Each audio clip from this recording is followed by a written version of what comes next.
Hello, બોલો બોલો. શું આ ચોકલેટની દુકાન ખોલીને બેઠો છો બેટા? અરે ડેડી, જય અંકલ લંડન થી મોકલાવી છે. વાહ ભાઈ વાહ. આ દેવ માટે કઈ નથી મોકલાયું? કા દેવ? ખાલી આ ટી-શર્ટ આપવાનું છે. દેવને ખાલી ટી શર્ટ, ચોકલેટ દેવને ખાલી જોવાની હો. આ લાઈવમાં બરાબર બોલતો નથી ને એટલા માટે નહીં. અને એને શરદી થાય છે. શરદી થાય છે ને બેટા? હે? શરદી નથી થતી? તો તારે ચોકલેટ ખાવી છે?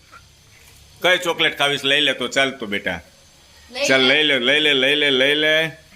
આ મારો બેટો તો મોટું બોક્સ ઉપાડ્યું હો. હાલો, કોને મોકલાવી છે? કોણે મોકલાવી? જરાજી પાડે, કોને? જરાજી પાડે, ક્યાંથી મોકલાવી છે? અંદરથી. લંડન થી મોકલાવી છે. વાહ, છોકરાને પણ ખબર પડે છે. વાહ, ખૂબ સરસ. થેન્ક યુ જય અંકલ. બોલો બેટા. જાતું જાય અંકલ. વાહ, ખૂબ સરસ. બાળકો ખુશ થયા. Thank you.